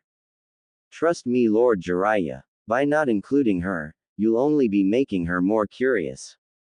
Jiraiya arched an eyebrow but nodded. "Well then, tomorrow you'll be accepting a C-ranked mission to escort an author to Konoha. I'll see you at the meeting point." Sakura was in her room and sighed since Karen had made it to the final round and had asked Naruto to take her out to celebrate. Naturally, he had recommended Ichiraku, which was the only reason she probably hadn't invited herself along. Since she was sure Ayame would at least hinder the girl a little due to her protectiveness of Naruto. Hearing a pounding at the front door, she hoped it was Naruto begging for a place to hide from said girl. However, instead she was greeted by the sight of a weeping and bruised Ino. Controlling her sobs, she said, "Sakura, Can I come in? Of course, Ino, Sakura said, allowing the blonde into her home. Let's go up to my room. Ino nodded, following Sakura up the stairs to the Pinket's room. Having not been in it in almost 6 years, she was surprised it remained almost exactly the same as she remembered. Unlike hers, which featured new pin-up posters of movie actors or whoever the hottest guy of the time was, Sakura's was rather sparse, only featuring a mirror, dresser and a desk which was covered in books. Sakura pulled out the desk's chair for Ino, sitting on the bed, asking, "What's wrong?" "Everything," Ino said between sobs. Today was the end of the second test. Gaining a look of distaste as she thought of Karen, Sakura said, "I know, but what happened?" Rubbing her eyes, Ino said, "After spending 5 days in a training ground called the Forest of Death, we were forced to fight some preliminary matches. I ended up fighting a sound kunoichi called Kin. Thinking of her match, Ino sobbed a little, saying, she completely decimated me. Even worse was after hitting my arms and legs with senbons, she began cutting my hair, saying how pathetic I was." "Ino, I'm so sorry," Sakura said soothingly. "It gets worse," Ino said. "I tried to talk to Sasuke to see if he felt the same way about me as I did about him. I don't know, hoping maybe seeing me all beat up he'd try to comfort me. But he couldn't be bothered. In fact, he tried to blow me off till I called him a prick." Sakura giggled a little at that, which brought a slight smile to Ino's face, but it didn't last. "I guess that sound kunoichi was right. I am a worthless kunoichi." Sakura didn't say anything till Ino asked, "Do you think I'm a worthless shinobi as well?" "No, Ino, I think you were just like me and concentrated on the wrong thing," Sakura said. "You have all the tools you need to be a great kunoichi. You just need to refine them through training." Standing, Sakura pulled some scissors from the drawer of her dresser and then said, "Here, let me straighten out your hair." "Thanks," Ino said, allowing Sakura to maneuver the chair in front of the mirror. Beginning to cut it, Sakura asked, "So what else happened?" "Well, a kunoichi named Tenten beat Kiba pretty handily since she never missed with all her senbon. Hinata got beaten up pretty bad by a fellow Hyuga by the name of Neji. According to my sensei, they were cousins. It didn't sit too well with Neji's teammate though, as he leapt to her defense before Neji could do any real harm to her. He was kind of heroic looking despite the hideous eyebrows of his. Anyway, Lee, the eyebrow kid, he ended beating up Kin's teammate Zaku pretty easily too, since he moves so quickly." Looking at what Sakura was doing, Ino said, "Hey, you're making it look like when I was younger." Sakura nodded, saying, "Do you not want me to?" "No, it's fine," Ino replied. "Where was I?" "Eyebrows, I believe," Sakura said, resuming cutting Ino's hair. "Yeah. Well, after that match, Shikamaru ended up beating Choji. Although the truth is he bribed Choji into forfeiting by telling him he'd take him to the barbecue restaurant he likes so much. I'm surprised Shikamaru would bother. Well, apparently he was afraid his mom would find out if he forfeited." Sakura nodded, so Ino continued, saying, "That creepy kid Shino ended up losing to another of Kin's teammates named Dosu. A sand kunoichi was going to fight a leaf shinobi named Kabuto, but he forfeited at the last minute. Another Suna kid that used a puppet beat Kabuto's teammate who could drain chakra. Then there was the last Suna nin who faced Kabuto's last teammate." Ino stopped a moment, looking a little pale at remembering what the redhead did to the boy. "Maybe I shouldn't continue." "Go ahead," Sakura said, still cutting. "Well, he killed his opponent," Ino said. "He crushed him with sand which he seemed to be able to control." Sakura stopped in mid-cut, remembering what the book said about the Jinchuriki of Suna. Ino noticed, saying, "Sakura, are you alright?" "Yeah," she replied, resuming her task. "You said he can control sand." Nodding, her friend said, "He didn't even need to move, it simply attacked while he stood there with his arms crossed." "Did he have any unusual features?" "What do you mean?" "Well, did he sort of have a feature that reminded you of an animal?" "Well, now that you mention it, he had these dark circles around his eyes that sort of reminded me of a raccoon." But he was dangerous. Sakura he almost seemed to enjoy killing. If he is a Jinchuriki, Sakura thought, I wouldn't doubt it's because of how he was treated. But aloud said, guess it's a good thing my team wasn't nominated then. Why wasn't it? Telling Ino about what happened between her teammates, she finished her tail and haircut saying, there, what do you think? Looking in the mirror and seeing her hair shorter like when she had first met Sakura, she said, I like it. I think it'll go along with the new me. Looking at the time, Ino added, wow, it's already 9 o'clock. My parents might be getting worried. Bye, Sakura. Wait, Ino, one last question. What about a kunoichi named Karen? Oh, her. Her teammates both pulled out, but she lucked out getting a bye to the third round of the exams. Sakura cursed internal, but kept her smile in place as she waved to Ino as she left before going in search of the red-headed boy Ino had described. Naruto wasn't sure why the grass kunoichi kept popping up everywhere he went. But figuring it would be nice to have another friend, so didn't mind. Having taken her to Ichiraku, he was telling Ayame some of the things that Sakura had taught him. Then apparently the first great ninja war was started when a shinobi from grass succeeded in assassinating a daimyo from Suna, and because of the treaties all the other shinobi nations got pulled into their conflict. Ayame giggled saying, my Naruto, I've never seen you so excited about history before. Well, Sakura says that a Hokage should be aware of such things so mistakes like that aren't repeated. Naruto noticed a slight frown on Karen's face, so asked, what's the matter? Trying to smile despite Naruto's continued talking about his teammate, she said, oh, I guess it's just hearing my village was what started the first Great War reminds me why I don't like it. What do you mean? Well, I wish I could say things have changed there, but they really haven't, Karen said. We do business with all sorts of dirty people. Then you should try and become the village leader to change it, Naruto said nonchalantly while slurping down some of his broth. I'm afraid it isn't that simple, Karen replied with a sigh. It's one of the reasons that for a minor village we're one of the richest.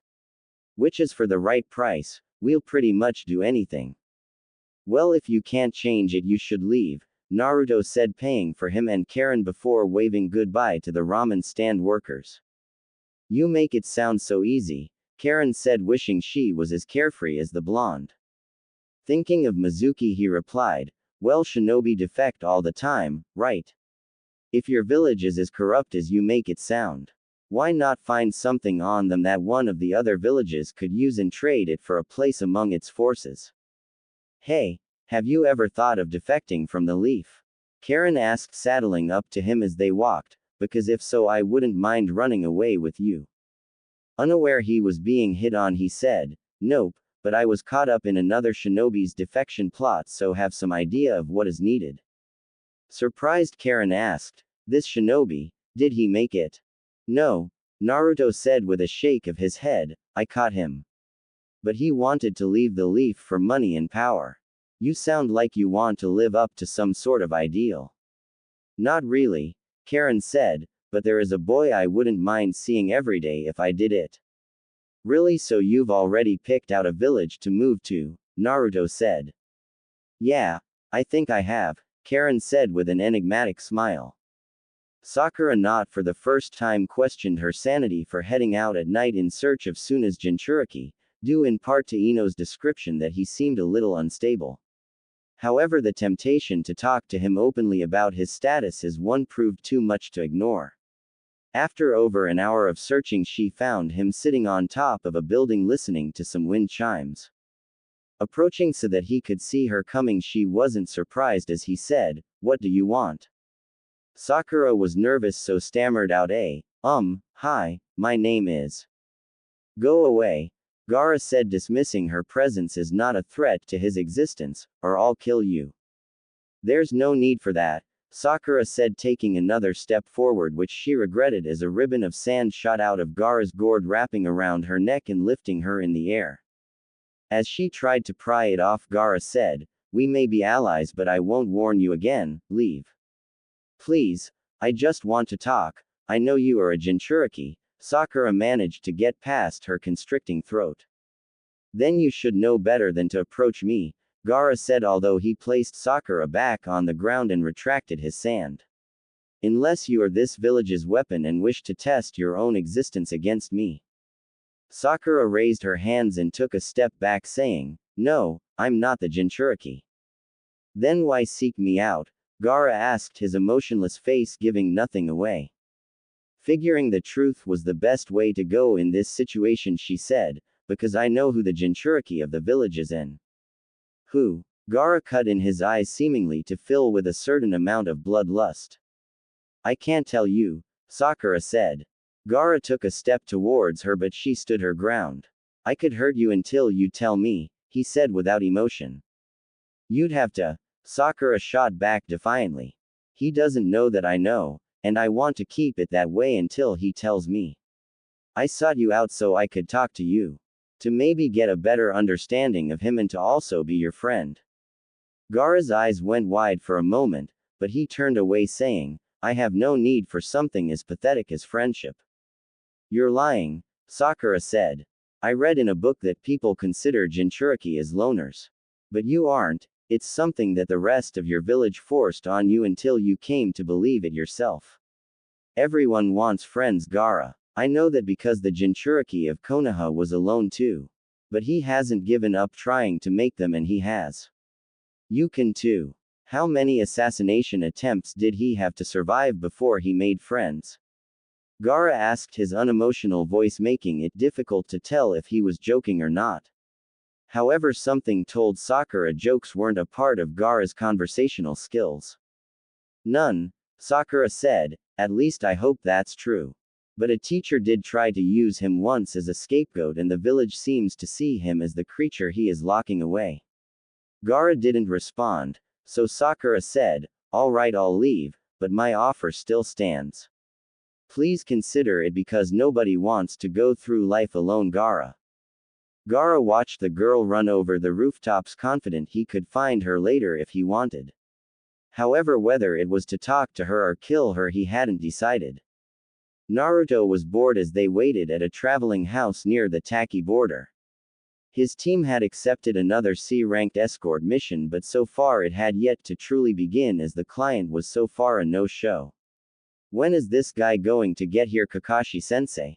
Naruto asked, hoping the answer was soon. "I don't know," Kakashi answered, looking up from his book. "He should have been here over an hour ago." "Great. He must have taken lessons on punctuality from you, sensei," Sakura said, causing Naruto to chuckle. "So how does it feel to be the one waiting around for a change?" Naruto asked. "Oh, I don't mind," Kakashi said lightly. "As long as I have something to read, I'm okay." A shrill scream of "pervert," followed by a slap, cut into their conversation. A moment later, 3 women in bathing suits came storming out of the brush. Coming up behind them was an older man in red, holding up a hand as he chased them, saying, "Wait, please come back. I couldn't help watching you 3 like that, as I was captivated by your beauty." "Get away from us, you old coot," one of the girls shouted, picking up her pace. Running in front of the man, Naruto shouted, "They said leave them alone." "Out of the way, brat, you don't understand the ways of women. They obviously are just playing hard to get," the white-haired man said. "I understand that you're a dirty pervert, just fine," Naruto said. "A pervert?" the man replied indignantly. "The women forgotten? Why, I'll have you know I'm an author of great books. Books, which require that I regularly bathe myself in the sights of beautiful women in order to deliver only the best material to my avid readers." He punctuated his sentence by holding up one of his works. Kakashi immediately began to say, sounding creepily perverted himself, "You are the author of Makeout Paradise." Making himself sound important, the man said, "Ah, you've heard of my works." "Heard of? No. Worship them as the masterpieces they are, Lord Jiraiya," Kakashi said. "Jiraiya?" Sakura said, having recognized the name. "Not the Jiraiya, one of the legendary 3. "Indeed I am," Jiraiya said proudly, "and if you are here waiting for me, then you must be the shinobi I hired." "Indeed, sir," Kakashi said, playing up the star-struck angle he had set for himself. it will be our honor to watch over you as you return to Konoha. Good, Jiraiya said. Well, let's get going, as I would like to be at the next village by sunset, as they have mixed bathing hot springs. Taking off after the eccentric man, who was actually skipping as he sung to himself about the joys of research, Naruto had a hard time picturing him as the Jiraiya that Sakura had told him about in her tutoring session on the Second Great Shinobi War. Sakura apparently did too, as she asked, "No offense, Lord Jiraiya, but why would you require an escort?" "Well, because I'm retired," Jiraiya said, "and what's the use of having money if you're going to have to fight your own battles? By the way, you're pretty cute. What's your sign?" "Hey perv, don't talk to Sakura like that," Naruto jumped in. "Oh, is she your girlfriend, kid?" Jiraiya said, causing both young teens to blush. "Ah, young love, maybe I'll write a book which features you too." "Why would I want to be in one of your trashy novels, you pervert?" Naruto shot back. "Look here, kid," Jiraiya said, standing in front of the group, "I don't think you realize who it is you are talking to." Rolling his neck, he began hopping on one foot, saying, "I'm the sage of Mount Myoboku. Men fear men and women adore me, for I'm the wild and crazy Jiraiya." All of Team 7 looked at Jiraiya as if he was rather sad and pathetic. Even Kakashi had a hard time keeping up the act of being a star-struck fan. As Jiraiya stood there waiting for some sort of applause or something, Naruto began walking around him, telling Sakura, "I can't wait to reach Konoha so we can drop off this pervy sage." Sakura giggled as she followed him. Sasuke also walked past, letting out a HN, wondering how a fool like the one they were guarding could have amassed the reputation he had. Kakashi was last, placing a hand on the motionless Jiraiya's shoulder before following his team. A bird screeching overhead pulled him out of his momentary funk as he shouted, chasing after them, "Hey, was the hopping too much? Guys, aw, come on. Don't you know who I am?" A few hours later, the 5 of them arrived at the town in question. Immediately, Jiraiya began chasing after a group of women. As the older man made a fool of himself, Kakashi said, "Naruto, why don't you keep an eye on our client?" "Me? Ah, come on, Kakashi, make Sasuke do it," Naruto complained. "Well, Sasuke and Sakura are going to come with me to get a hotel room and secure it. I suppose I could send Sakura if you want." "I'll do it," Naruto said, not liking the idea of Sakura being left alone with the raging pervert. "Well, then you better get after him," Kakashi said. Turning, Naruto saw the pervert was gone. Cursing, he handed Sakura his pack and took off into the crowd, listening for the sound of women screaming. After a 30-minute search, he found the man peeping through one of the fences for the local hot spring. "There you are," Naruto said. No sooner had the words left his mouth than he found the man next to him clamping a hand over jaw. "Shish, are you trying to get me caught?" Naruto nodded his head, causing Jiraiya to say, "I wouldn't if I were you, kid. Don't forget I'm a legendary ninja and would be able to get out of here before you. You wouldn't want that pink-haired girl to think you are a pervert now, would you?" Naruto shook his head, so Jiraiya said, "Good, now do your job and keep watch for me." Grumbling, Naruto did as he was told and listened with half an ear as the toad sage began mumbling to himself while writing in a notepad. After almost an hour, Naruto was getting impatient, but apparently Jiraiya felt he had enough material and got up. Once they were far enough away, Jiraiya bit his thumb and summoned a large orange toad, much to Naruto's amazement. Handing the full notepad to the toad, Jiraiya said, "Put it with the others, would you?" The toad nodded before croaking and disappearing into smoke. "That was awesome," Naruto said, "teach me how to do it." I don't know," Jiraiya said, "you were kind of disrespectful earlier." "Please," Naruto said, I actually thought your books were kind of good." "Liar," Jiraiya said, "the sale and reading of my art is prohibited to those under the age of 18. Sorry, kid, you can't butter me up by telling me blatant lies." Naruto sighed, figuring he knew a way to get Jiraiya to teach him, but probably wouldn't like it. Disappearing in a cloud of smoke, he reappeared as his sexy jutsu self and said, "Please, Master Jiraiya. Jiraiya stood motionlessly for a moment before his eyes seemed to pop out of his head as he said, "Ah, she's beautiful. Kid, how do you make her?" "This is my sexy jutsu," Naruto said. "Oh, it's sexy alright, you are a certified genius. Alright kid, you've got a deal." Turning from Naruto, he poked his fingers together saying, "On one condition, that is." "Condition? What sort of condition?" Giggling perversely, Jiraiya said, "That you train like that." Dropping the henge, Naruto shouted, "I knew it, you're nothing but a little perv." "How dare you kid? I'm not a little perv." "Oh yeah, then what are you?" "A big one," Jiraiya said, "but besides that, I do sense some small amount of potential in you. So I'll teach you this jutsu once we return to Konoha. But you'll have to keep it a secret." "Alright.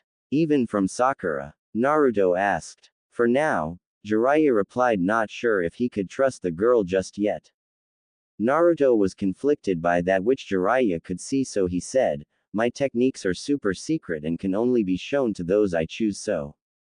"I agree," Naruto said, not liking it. But the stronger he got, the better he would be able to protect his friends. Besides, once he mastered them, they would be his and he'd be able to show them to who he chooses one day, the first of course being Sakura. Sakura couldn't wait to get in the bath. Although they had been gone for a week, she had been nervous every time she bathed, fearing Jiraiya would spy on her. Therefore, the last day on the road she hadn't been able to, since they had camped outside. Entering her room, she looked at herself in the mirror before grabbing the hem of her shirt, about to pull it right over her head. She spared one more look in the mirror, except found that Gaara was occupying it as well. Turning, she shrieked and, reacting on instinct, tried to slug him. Gaara's sand caught the punch and he said, "Is this how you react to people you claim you want to befriend?" "It is when they sneak into my room as I'm about to undress," Sakura replied. "Sakura honey, is everything alright?" Sakura's mom asked, knocking on the door. "Yeah mom, just a spider surprised me," Sakura responded. "Okay dear," her mom replied, heading back downstairs. Blowing out a breath, Sakura said, "Phew, I don't want to think how she would react if she knew a boy was in my room." Gaara, confused, asked, "Why?" "Because that's just how moms are," Sakura said. "Isn't your mom like that?" "My mother's dead," Gaara said. "She was sacrificed to make me into Suna's weapon." Sakura placed her hands over her mouth, cursing herself for a fool, saying, "Gaara, I'm so sorry." Gaara didn't seem to care one way or the other, saying, "You've been gone for over a week, where have you been?" "An escort mission," Sakura replied. "But I was given the rest of the month off." "By the way, why have you been looking for me?" "I was trying to decide whether to kill you or not," Gaara said calmly. "What did I get myself into?" Sakura thought, but said, "I take it that you've decided not." "For the moment," Gaara replied, walking towards her desk. Looking at the books on it, he said, "Why have you taken an interest in seals?" "I told you, I'm trying to understand more about my friend," Sakura said. "By understanding more about seals, I'll be able to see whether or not the creature controls him," Gaara said. "No, I know it doesn't. Just like it doesn't control you," Sakura replied. "Are you sure? I can hear it, you know." Sakura's eyes widened, but she said, "Tell me. What is it telling you to do now?" "To kill you," Gaara said. "But you haven't," Sakura said. "Because for the moment you intrigue me," Gaara countered. "That may be, but I obviously don't intrigue the Biju." "Tell me, could you always hear it?" Sakura asked. "No, it became clearer after my uncle tried to kill me." Sakura shook her head, wondering just how could Suna be so horrible to him, but it proved her point. The seal, even Gaara's, seemed to work based on the Jinchuriki's will, to keep the beast locked away. Obviously, when his uncle betrayed him, Gaara's seal weakened enough where the Biju was almost a constant whisper in the boy's ear. "Well, since it appears for the moment you aren't going to kill me," Sakura said, trying to sound flippant but probably sounded nervous, "how about we go out to get something to eat?" Gaara studied her for a moment before nodding. So Sakura said, But first, can you please leave so I can change my clothes? Gaara disappeared into sand which floated out of the window. Drawing the curtain closed, Sakura did another search around her room just to be sure and then changed.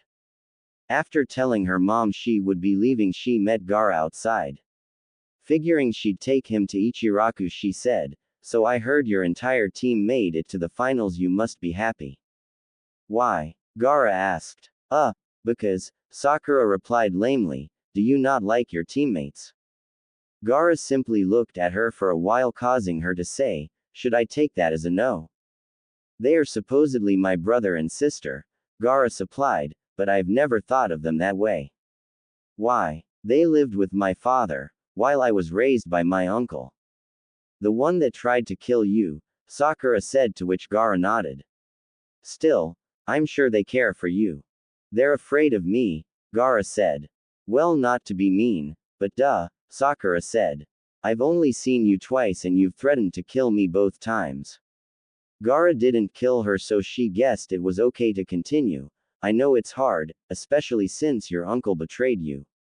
But if you want to become close to people, you have to let them in and not threaten to kill them." "Sakura," the familiar voice of Naruto said as they entered Ichiraku. "Hey Naruto," Sakura said happily. Due to one of the reasons she planned to head to Ichiraku was so Naruto and Gaara would meet. "Gaara, this is my teammate Naruto." "Is this the—" Sakura cut Gaara off, saying, "Yes, this is the boy that can eat 50 bowls of ramen." She ended her sentence with a chuckle that petered out. "That wasn't," Gaara was about to say. Sakura glared at him in a way that for the first time in his life he believed his existence would end if he finished his sentence. Gaara wasn't sure why he didn't try to kill the girl as a result, but decided to keep quiet. Naruto for his part said, "You're acting weird, Sakura." Sitting next to him while motioning Gaara to the stool next to her, she said, "I'm not the only one. I thought you would have a fit when Kakashi said he'd be taking Sasuke on a mission without us. He also said, it was more of those boring escort missions," Naruto said. Still, Sasuke didn't seem upset, which means he's probably getting some special training from Kakashi. "Yeah, I guess I didn't think about that," Naruto said. "Oh well." Sakura instantly knew the blonde was up to something due to his dismissal of Sasuke getting special training. Vowing to find out what, she decided to drop it for now, saying, "Naruto, Gaara's from Suna and is participating in the Chunin exams. He made it to the final round." "Wow, you must be pretty strong," Naruto said. "Do you want to spar sometime? Are you testing my existence?" Naruto looked towards Sakura confused, so she quickly said, "No, Gaara. Naruto's dream is to be Hokage. Since you made it to the final round, he simply wants to see how strong he is compared to you. But he doesn't want to fight you in order to hurt you." "Wow, do they train that hard in Suna?" Naruto asked. Sakura wasn't sure, but Gaara said, "No, most do not." "Okay," Naruto said, returning to his meal happily. Gaara watched the two interact and for the first time in a while began to hope he could relate like that with people. He also was positive that the blonde was the Jinchuriki he had been warned of by the spies that Sound had in the village. He also found it a shame that in 3 weeks' time he'd probably have to kill both of them.